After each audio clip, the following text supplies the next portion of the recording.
नमस्कार दोस्तों, तो कैसे हैं आप। मैं हर्ष प्रताप दोस्तों एक ऐसी कहानी लेकर आया हूँ आज जो आपको ज़िंदगी में बहुत कुछ सिखाएगी। आपको सिखाएगी कि जीवन में आप क्या गलतियाँ करते हैं और उन गलतियों को आपको किस प्रकार सुधारना है। आइए शुरुआत करते हैं इस छोटी सी कहानी की।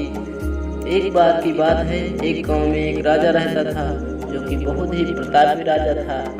उसका मन था कि वो कहीं विदेश में यात्रा करे और विदेश की यात्रा के लिए उस समय इतने साधन नहीं हुआ करते थे, तो समंदर से ही नाव के माध्यम से वह विदेश जाया करते थे। एक दिन की बात है, जब वह पूरी तैयारी कर लिया अपनी नाव को और सब कुछ व्यवस्थित कर लिया, तो अगले दिन जैसे ही राजा निकलने वाला होता है, उस नाव पर सवार होता है, उसी गांव का एक बुजुर्ग व्यक्ति उसके पास आता है और कहता है, हे राजन, जब आप समंदर के रास्ते यहाँ से निकलेंगे तो रास्ते में एक टापू पड़ेगा और उस टापू पर आपको 2 फुट का व्यक्ति मिलेगा जो कि आपको युद्ध के लिए ललकारेगा। आप उससे युद्ध करना और उसको खत्म किए बिना आगे मत बढ़ना।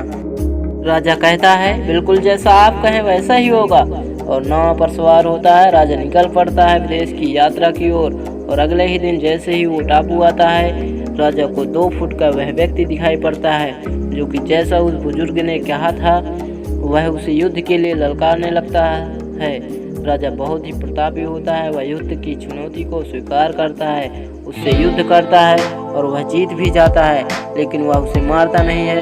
वह सोचता है इस 2 फुट के आदमी को मारने में मेरी क्या महानता, और वह उसे छोड़ देता है। अगले दिन जैसे ही वह समंदर के रास्ते और आगे बढ़ रहा होता है और वही अब 2 फुट का शैतान 4 फुट का हो जाता है और उससे युद्ध के लिए ललकारता है। राजा फिर से उससे युद्ध करता है और फिर से जीतता है, और राजा फिर यही सोचकर उसे छोड़ देता है कि ये छोटे से 4 फुट के शैतान को मैं क्यों मारूं, इसे मारने में मेरी क्या महानता।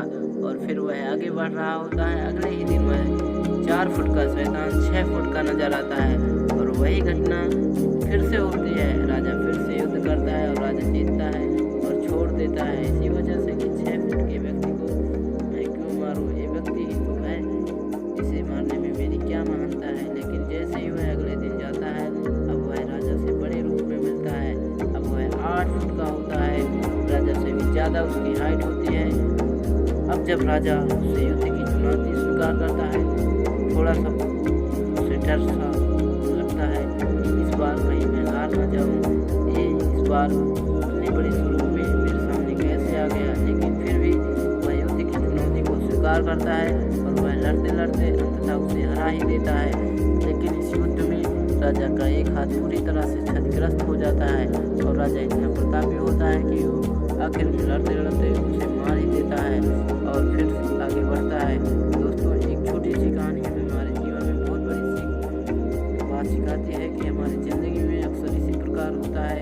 कई बार हमारी ज़िंदगी में छोटी छोटी परेशानियाँ आती हैं, लेकिन हम उन परेशानियों को छोटा समझते हुए छोड़ देते हैं, लेकिन वह छोटी छोटी परेशानियाँ हमें हमारे जीवन में बड़ी नज़र आती हैं और जब सोचते हैं कि काश इसे पहले ही ख़त्म कर दिए होते। इसलिए आप जीवन में जब भी आगे बढ़ें, छोटी परेशानियों को, छोटी चुनौतियों को कभी भी बड़ा मत होने दें, उन्हें इस जगह पर समाप्त कर दें, उन्हें उसी जगह पर हल कर दें।